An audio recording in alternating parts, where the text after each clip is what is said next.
তারা কেন ছেলে হয়ে একটা মেয়েদের হলে 2 তলায় যাওয়া লাগে তাদের? আমাদের ওখানে বাম বসে আছে, বামের একজন পোলিং এজেন্ট আছে, তাকে আমি জিজ্ঞাসা করেছি কিছু হলে তো শিবিরের এগেইনস্টে সবার আগে তারা কথা বলে, সেও কিছু বললো না।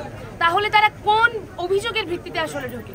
যদি শিবির ভোট কারচুপি করে, স্বতন্ত্র প্যানেল, বামের প্যানেল, বাকশাসের প্যানেল কি মরে গেছিল? আমাদের পোলিং এজেন্ট ভেতরে নাই, তারা তো কোনো অভিযোগ করে নাই। এখন এসে যখন অভিযোগ আসছে তখন তাদের মেয়ে প্রার্থীদের পাঠাইতো, তারা তাদের মেয়ে প্রার্থী একটা সুনির্দিষ্ট অভিযোগ আসছে যে হ্যাঁ আমাদের এখানে ছাত্রদলের একজন মেয়ে জিএস পদপ্রত্যাশী আসছিলেন, তাকে ঢুকতে দেওয়া হয়নি। এই জিনিসটা নিয়ে আমরা মেয়েরা, আমি অন্য প্যানেলের মেয়ে হয়ে এখানে প্রতিবাদ করতাম, কিন্তু তারা কেন ছেলে হয়ে একটা মেয়েদের হলে 2 তলায় যাওয়া লাগে তাদের? এখানে আমাদের প্রাইভেসি তাহলে কোথায় থাকে?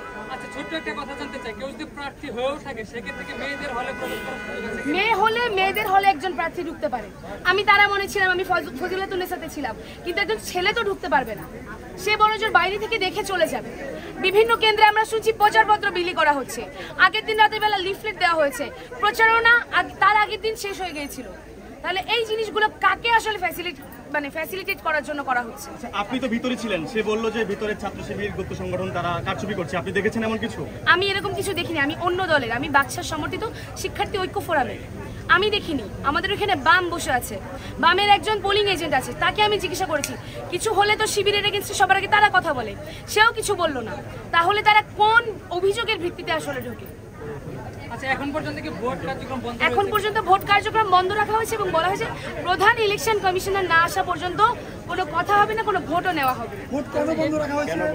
ভোট বন্ধ রাখার তারা কারণ দেখিয়েছে, তারা নাকি কোন ধরনের অসঙ্গতি পেয়েছে তাদের ভোট কেন্দ্রে, যেহেতু আমাদের ছাত্রদলের ভিপি পদপ্রত্যাশী ঢুকে গিয়েছেন এবং অ্যানাউন্সমেন্ট করেছেন এখানে যেন ভোট কারচুপি না হয়, সে মানে তার অ্যানাউন্স করা লাগছে, এই জন্য তারা মনে করছেন কিছু অসঙ্গতির কারণে তারা কিছুক্ষণ ভোট গ্রহণ বন্ধ রাখবে। ছাত্রদল তো অভিযোগ করছে যে এখানে ভোট কারচুপি, জাল ভোট করছে। সেই ভোট কারচুপির একটা অভিযোগের সিস্টেম আছে, আমরা মেয়েরা জানি না, তারা জেনে গেল, আমরা কেবল ভোট দিয়ে গেলাম, আমরা দেখলাম কোনো সমস্যা নেই, আমাদের পোলিং এজেন্ট কোনো সমস্যার কথা বললো না, তারা আসলে এই অভিযোগটা পেল কোথা থেকে?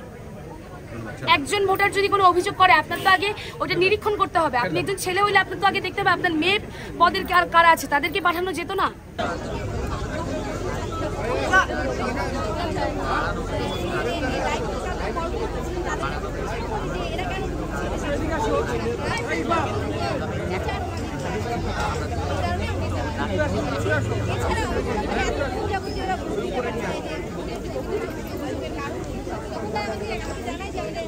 কালি ভোট দেওয়ার পরে যে কালি আমরা দিচ্ছি সেই কালি কি বুঝে যাচ্ছে?